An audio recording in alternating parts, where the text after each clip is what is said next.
நான் பார்த்ததிலே அவள் ஒருத்தியைத்தான் அப்படின்ற மாதிரி நான் பார்த்ததிலேயே ரொம்ப எளிமையா மக்களோட பழகக்கூடிய நெகிழ்ச்சியான ஒரு தலைவர் ராகுல் காந்தி அவர்கள் அப்படின்னு செல்லூர் ராஜா அவர்கள் போட்டார். என்னடா ஆடு நனையுதேன்னு ஓனா வருத்தப்பட்ட கதையா இருக்கே அப்படின்னு நமக்கெல்லாம் ஒரு சலசலப்பு இருந்தது. இப்பதான் தெரிய வருது, மேலிடம் தான் அவரை செல்லூர் ராஜாவை வந்துட்டு சொல்லி இந்த மாதிரி ராகுல் காந்தியை வந்து புகழ்ச்சியா ஒரு ட்வீட் ஒரு பதிவு வந்து போட்டு விடுங்க அப்படின்னு சொன்னதாக அரசல் புரசலான செய்தி வெளியில வந்துட்டு இருக்கு. இந்தோனேஷியாவில இருந்து இவர் விலைக்கு வாங்கிய அந்த நிலக்கரி 2300 அப்படின்ற அளவுல தான் இருந்திருக்கு. ஆனா கொடுக்கும் போது எவ்வளவு கொடுக்கிறாருன்னா 7000 சொச்சத்துக்கு கொடுத்திருக்கிறார். கப்பலினுடைய இடம் வேற வேற இடத்துல இருந்து வந்திருக்கிறதுனால காசு வந்து அதிகமாயிடுச்சு அப்படின்னு சொன்னா அதுவும் போய்.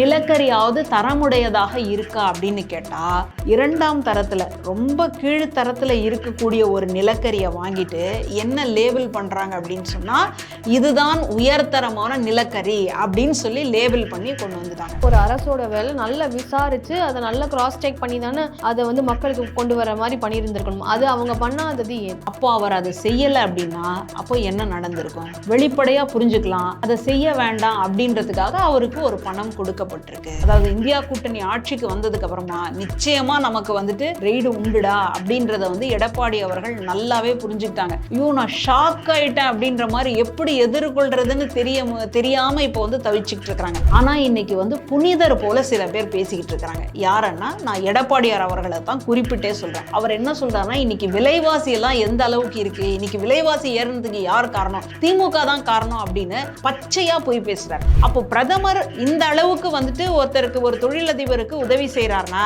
அப்போ அந்த தொழிலதிபர் பிரதமருக்கு என்ன செய்தார்? தமிழ்நாட்டுல கோவணம் கட்டிக்கிட்டு இருந்த ஒரு விவசாயி வீட்டுல வந்துட்டு இந்த அமலாக்கத்துறை வந்து சோதனை நடத்துச்சு. அந்த அமலாக்கத்துறைக்கு இவ்வளவு பெரிய ஊழல் நடந்திருக்கு. ஆனா அந்த அமலாக்கத்துறை பார்த்துட்டு சும்மா இருந்திருக்குன்னா என்ன காரணம்? இதுக்கு பின்னாடி மோடி அவர்கள் தான் இருக்கின்றார்கள்.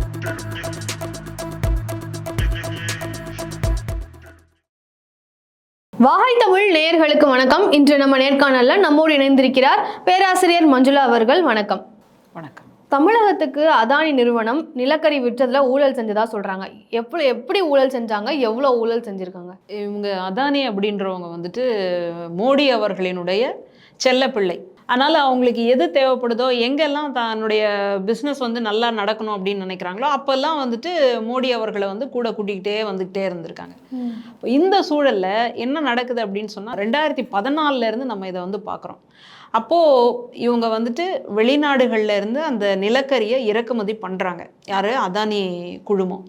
அப்போது இந்தோனேஷியாவிலேருந்து அந்த நிலக்கரி வருது. பொதுவாக நம்ம வந்து ஒரு பொருளை வாங்குகிறோம் அப்படின்னு சொன்னால் ஒன்று விலையை பார்ப்போம், இன்னொன்று தரத்தை பார்ப்போம். ஒன்று நம்மக்கிட்ட பணம் கம்மியாக இருந்தது அப்படின்னு சொன்னால் சரி தரம் கொஞ்சம் பரவாயில்லை அப்படின்னாலும் நம்முடைய இருக்கக்கூடிய பணத்துக்கு வந்து பொருள் கிடைச்சா போதும் அப்படின்னு நினைப்போம். ஆனால் ஒரு அரசாங்கம் மக்களினுடைய நலத்திட்டம்காக ஒரு மின் வாரியத்தை வந்து நடத்தும் பொழுது அந்த இடத்துல அந்த அரசாங்கம் தரத்தையும் பார்க்கணும், பணத்தையும் பார்க்கணும். இவங்க என்ன பண்ணுறாங்க, இந்தோனேஷியாவிலேருந்து இந்த நிலக்கரியை இறக்குமதி பண்ணுறாங்க இல்லையா, அந்த மாதிரி கொண்டு வரும் பொழுது அதனுடைய தரம் என்ன அப்படின்னா ஏற்கனவே இருக்கிறத விட 2 மடங்கு தரம் உயர்ந்ததான நிலக்கரி அப்படின்னு சொல்லி எடுத்துகிட்டு வராங்க. அப்படி எடுத்துகிட்டு வரும் பொழுது அதானி குழுமத்துக்கு அந்த இந்தோனேஷியாவில் இருக்கக்கூடிய கம்பெனி என்ன பொருளை எந்த அளவுக்கு எந்த பணத்துக்கு கொடுத்துச்சோ அதை விட பல மடங்கு அதிகமாக. உதாரணத்துக்கு 2300க்கு ஒரு டன்னுக்கு அவங்க வாங்குறாங்க அப்படின்னு சொன்னால் கொடுத்தது எந்த விலை அப்படின்னா 7000 சொச்சத்துக்கு கொடுத்துருக்காங்க. அப்போ எந்த அளவுக்கு அது வந்து அதிகமாக விற்கப்பட்டிருக்கு அப்படின்றத பார்க்குறோம். இப்போ இந்தோனேஷியாவிலேருந்து வந்தது கூட எப்படி சொல்கிறாங்க அப்படின்னா அது வேறு வேறு இடங்கள்லேருந்து வந்திருக்கு, அதனால் கப்பல் சார்ஜஸ் வேறு வந்திருக்கு, அதனால் அது எல்லாத்தையும் சேர்த்து போடுறோம் அப்படின்ற மாதிரி போட்டிருக்காங்க. இப்போ இங்கே இருக்கக்கூடிய தமிழ்நாட்டு அரசு என்ன பண்ணியிருக்குன்னா சரி நமக்கு வந்து மின்சாரத்துக்கு இது நிலக்கரி ரொம்ப அவசியமானது, அதனால் இந்த குழுமத்துக்கிட்ட இருந்து வாங்குகிறோம். அப்போது இந்த அதானி வந்து என்ன சொல்கிறாங்க அப்படின்னா இருக்கிறத விட இன்னும் 2 மடங்காக உங்களுக்கு வந்து ஆற்றல் கொடுக்கும், மின் ஆற்றல் கொடுக்கும், அவ்வளோ தரமான ஒரு நிலக்கரி அப்படின்னு சொல்கிறாங்க. சரின்னு சொல்லி வாங்குகிறோம். ஒரு அரசு வந்து ஒரு பொருளை வாங்குது அப்படின்னா கண் மூடிட்டு வாங்காது. அப்போது அதுக்கான செக் பாயிண்ட் இருக்கும். இது சரியாக இருக்கா இல்லையா, அமௌண்ட்டு சரியானதா இல்லையா, கொடுக்குறவங்க சரியான நபரா இல்லையா அப்படின்னு பல்வேறு செக் பாயிண்ட் இருக்கும். அந்த மாதிரி சோதனை பண்ணி தான் எடுக்கணும். அந்த மாதிரி சோதனை பண்ணியெல்லாம் எடுத்துட்டாங்க. எடுத்துட்டு இன்றைக்கி நமக்கு வந்துட்டு மின் கட்டணம் உயர்ந்திருக்கு அப்படின்னு சொல்லி பார்க்குறோம். அப்போ எடுக்கும் பொழுது என்ன நடந்திருக்கணும்? ஏற்கனவே இருந்ததை விட 2 மடங்கு மின்சாரம் வந்து கொடுக்க போகுது அப்படின்னு இந்த நிலக்கரியை கொடுத்துருக்காங்கன்னா, அப்போ நீங்கள் அப்போ ஏற்கனவே பயன்படுத்தின நிலக்கரியை விட உங்களுக்கு லாபம் தானே வரணும். லாபம் வரலை. வர வர நமக்கு ஒரு பழமொழி இருக்குது, கழுதை தேஞ்சு கட்டெரும்பா போச்சான். அந்த மாதிரி வர வர வர வர மின்சார வாரியத்தினுடைய இழப்புகள் அதிகமாகிட்டே இருக்குது. என்னடா காரணம் அப்படின்னு சொல்லி யோசிச்சாதான் இப்போ தான் வெளிநாடுகளில் இருக்கக்கூடிய ஒரு பத்திரிக்கையில் இந்த செய்தி வருது. என்ன, இந்தோனேஷியாவிலிருந்து இவர் விலைக்கு வாங்கிய அந்த நிலக்கரி 2300 அப்படின்ற அளவில் தான் இருந்திருக்கு. ஆனால் கொடுக்கும்போது எவ்வளவு கொடுக்குறாருன்னா 7000 சொச்சத்துக்கு கொடுத்துருக்கிறார். இது ஒன்று. ரெண்டாவது, கப்பலினுடைய இடம் வேறு வேறு இடத்துல இருந்து வந்திருக்கிறதுனால காசு வந்து அதிகமாகிடுச்சு அப்படின்னு சொன்னால் அதுவும் போய். சரி, நிலக்கரியாவது தரமுடையதாக இருக்கா அப்படின்னு கேட்டால் ஒரு தரமற்ற 2ஆம் தரமான ஒரு நிலக்கரி வந்துட்டு 3500 அந்த மாதிரியான ஒரு மெகாவாட்டை கொடுக்குது அப்படின்னு சொன்னால் 6000 கொடுக்கறத வந்துட்டு தரம் உயர்ந்ததாக நம்ம பார்ப்போம். ஆனால் இவங்க 2ஆம் தரத்தில் ரொம்ப கீழ்த்தரத்தில் இருக்கக்கூடிய ஒரு நிலக்கரியை வாங்கிட்டு என்ன லேபிள் பண்ணுறாங்க அப்படின்னு சொன்னால் இதுதான் உயர்தரமான நிலக்கரி அப்படின்னு சொல்லி லேபிள் பண்ணி கொண்டு வந்துட்டாங்க. அப்போது தரத்துலேயும் சரி கிடையாது, விலையிலையும் சரி கிடையாது, அதை பல்வேறு இடங்கள்லேருந்து வந்ததுன்னு சொன்ன அந்த வாக்குலேயும் சரி கிடையாது. அப்போ எல்லாத்துலேயுமே வந்து இவங்க ஊழல் செஞ்சுருக்காங்க. இப்போ அதிமுக ஆட்சி தான் அந்த டைமில் 2014 இருந்திருக்கு. இப்போ அதானி நிறுவனம் வந்து போலி ஆவணங்களை கொடுத்து ஏமாத்தினதா சொல்கிறாங்க. ஆனால் ஒரு அரசோட வேலை நல்லா விசாரித்து அதை நல்லா கிராஸ் செக் பண்ணி தானே அதை வந்து மக்களுக்கு கொண்டு வர மாதிரி பண்ணியிருந்திருக்கணும். அது அவங்க பண்ணாதது ஏன்? இது ஒரு சரியான கேள்வி. அப்போது ஒருத்தர் வந்துட்டு தனக்கான ஒரு அதிகாரத்துக்கு இருக்குது அப்படின்னா அவர் அந்த அதிகாரத்தை பயன்படுத்தி மக்களுக்கு சரியான பொருள் போகுதா அப்படின்றத பார்க்கணும். அப்போ அவர் அதை செய்யலை அப்படின்னா அப்போ என்ன நடந்திருக்கும்? வெளிப்படையாக புரிஞ்சுக்கலாம், அதை செய்ய வேண்டாம் அப்படின்றதுக்காக அவருக்கு ஒரு பணம் கொடுக்கப்பட்டிருக்கு. அப்போ அதிமுக அரசுக்கு காசு கொடுக்கப்பட்டிருக்குன்னு சொல்கிறீங்க? ஆமாம், அதுதான் உண்மை.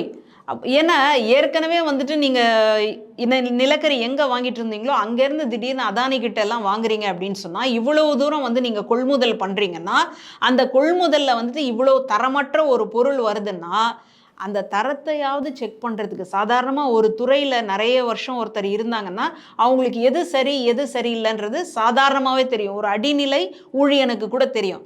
ஆனால் அவங்க கூட வாயை மூடிக்கிட்டு இருக்கிறாங்க, அவங்க கூட எதுவும் பேச முடியல, அவங்க பேசுனா கூட எதுவும் வெளியில் வரல. ஏழை சொல் அம்பலம் ஏறாது.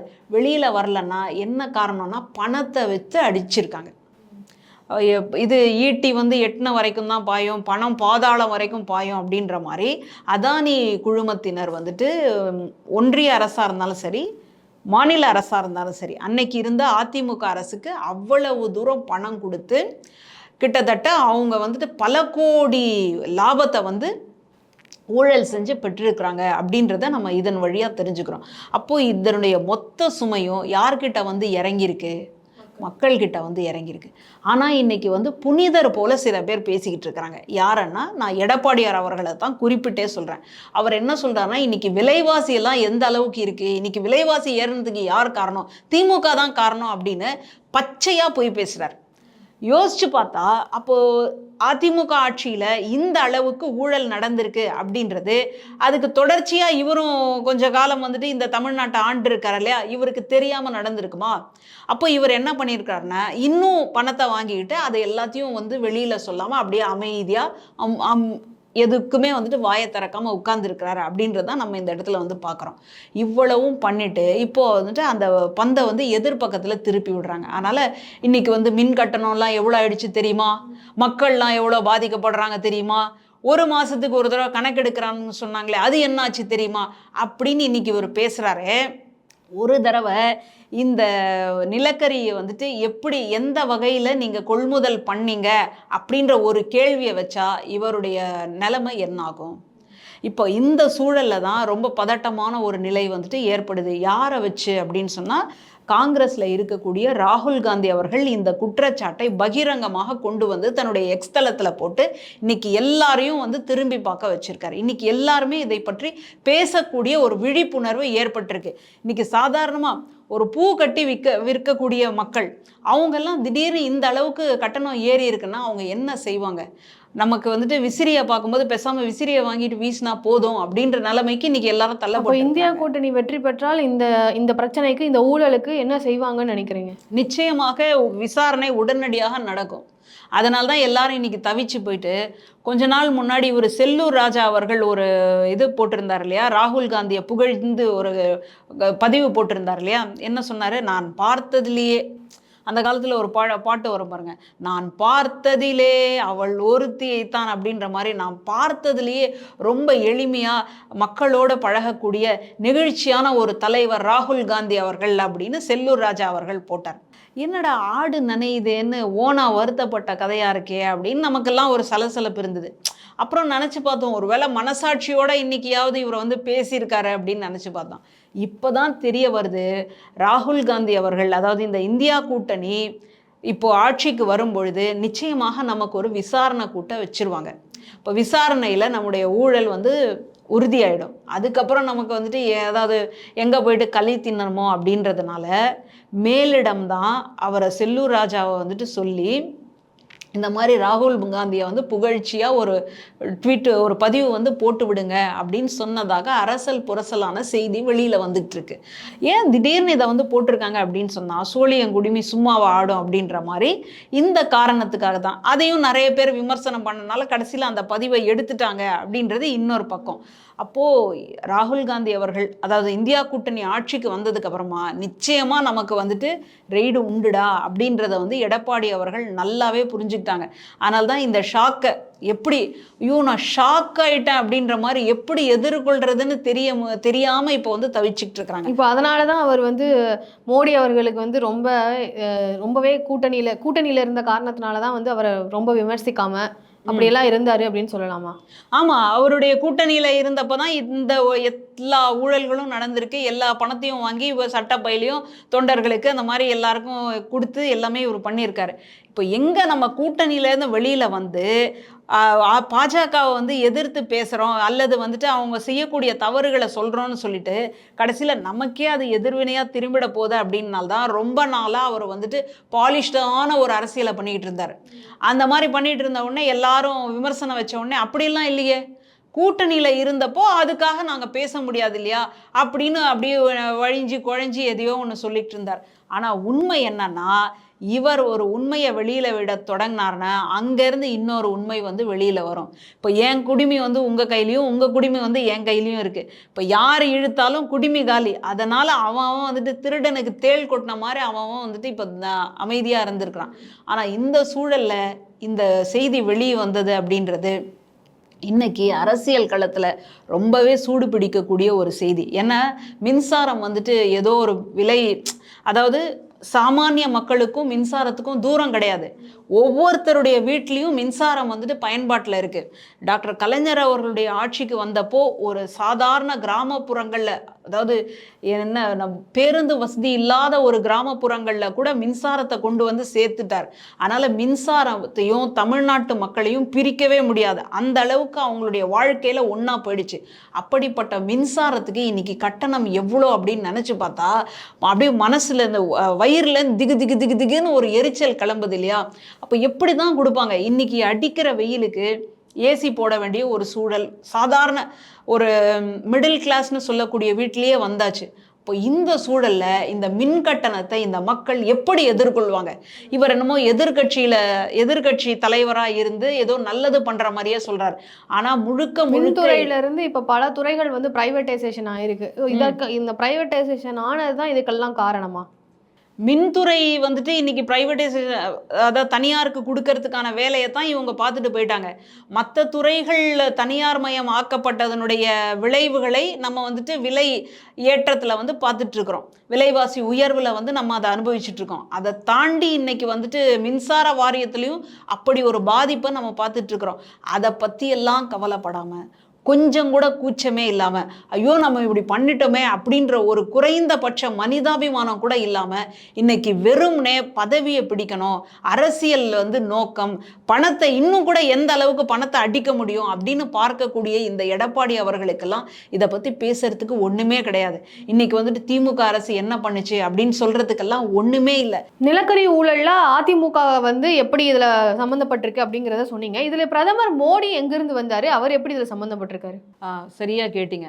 அப்போ பிரதமருக்கும் அதானி அம்பானி அவங்களுக்குமான தொடர்பு என்ன அப்படின்னு பார்த்தீங்கன்னா, கிட்டத்தட்ட அவங்க சட்டப்பையில இருக்கிற மாதிரி அந்த அளவுக்கு நெருக்கமா அந்யோன்யமா இருக்கிறாங்க. அவ்வளவு ஏன் இவர் பிரதமராக பதவி ஏற்றார் இல்லையா, அப்போவே யாருடைய ஃப்ளைட்டில் வந்தார் அப்படின்றது உலகத்துக்கே தெரியும்.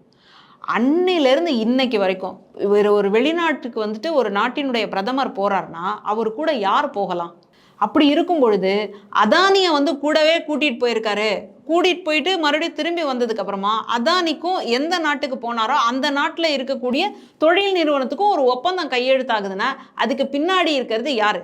நல்லா தெரியுது, பிரதமர் அவர்கள் தான். அப்போ பிரதமர் இந்த அளவுக்கு ஒருத்தருக்கு, ஒரு தொழிலதிபருக்கு உதவி செய்கிறார்னா அப்போ அந்த தொழிலதிபர் பிரதமருக்கு என்ன செய்தார்? ஒரு கேள்வி வரும் இல்லையா, நான் உனக்கு இந்த அளவுக்கு கொடுக்குறேன், அப்போ நீ என்ன கொடுத்த? அப்போ பிரதமருக்கு அவங்க என்னெல்லாம் நல்ல இதை கொடுத்துருக்காங்களோ, இப்போ இன்னைக்கு தேர்தல் பத்திரம் ரொம்ப பூதாகாரமாக வெளியில் வந்தது. அந்த தேர்தல் பத்திரத்தில் அதிகமான நிதியை கொடுத்தது யார்? அந்த அதிகமான நிதியை பெற்ற கட்சி எது? எல்லாருக்குமே தெரியும், பாஜக தான் அதிகமாக பெற்றிருக்கு. அதை கொடுத்ததில், அதிகமான நிதி கொடுத்ததில் பெரும் பங்கு வகிப்பது அதானி நிறுவனம் தான். அப்போது இந்த சூழலில் இந்த நிலக்கரி ஊழலில் மட்டும் பிரதமரை தொடர்படுத்த முடியாது அப்படின்னு சொல்கிறத எப்படி நம்ம எடுத்துக்கிறது? அதனால் இந்த முழுக்க ஒரு கப்பல்ல இருந்து, வெளிநாடுகள்ல இருந்து ஒரு பொருள் வருது அப்படின்னு சொன்னால் அதை கண்காணிக்க வேண்டிய அனைத்து பொறுப்பும் ஒன்றிய அரசுக்குத்தான் உண்டு. அப்போ அந்த ஒன்றிய அரசின் கீழே இருக்கக்கூடிய அதிகாரிகள் ஒன்றிய அரசு என்ன சொல்லுதோ அதுக்கு ஏற்ற மாதிரி மண்டையாட்டிக்கிட்டு இருக்கிறாங்கன்னா அப்போ ஒரு மாநிலம் என்ன செய்ய முடியும் அப்படின்னு ஒரு கேள்வி இருக்கு. அப்போ அந்த அதிகாரிகளுக்கெல்லாம் ஒன்றிய அரசு என்ன சொல்லியிருக்கு? அப்போ ஒன்றிய அரசுல இருக்கக்கூடியவர் யாரு? பிரதமராக இருக்கக்கூடியவர் யாரு? மோடி அவர்கள் தான். இப்போ மோடி அவர்களுக்கு அதானி குடும்பம் என்ன செய்தது அப்படின்றது தான் இன்னைக்கு வரைக்கும் வரலாறாக ஓடிட்டு இருக்கு. இப்போ கார்ப்பரேட் நிறுவனத்தினுடைய வரிகளை எல்லாம் ஏன் பிரதமர் அவர்கள் தள்ளுபடி செய்தார்? ஏன் குறைத்தார்? தள்ளுபடியில் ஏன் குறைத்தார் அப்படின்னு யோசிச்சு பாருங்க. அப்போ கார்ப்பரேட் நிறுவனமா இருக்கிறது யாரு? அதானி, அம்பானி, இன்னும் இருக்கக்கூடிய மற்ற பணக்கார குடும்பங்கள். அப்போ அவங்களுடைய சாதாரணமாக பூ கட்டி விற்கிறவங்க கூட பூ கட்டி விற்கிறாங்க அப்படின்னு சொன்னால் அதில் வரக்கூடிய லாபத்தில் நீங்கள் வரி எடுக்கிறீங்க, ஜிஎஸ்டி எடுக்கிறீங்க. ஆனால் இவ்வளோ பெரிய நிறுவனம் வச்சுக்கிட்டு இவங்க ஊழல்லாம் பண்ணி சம்பாதிக்கும் பொழுது அவர்களுடைய கார்ப்பரேட் வரியை 40லேருந்து 22 இதுக்கு நீங்கள் குறைக்கிறீங்களே, இதை வச்சதே தெரியலையா?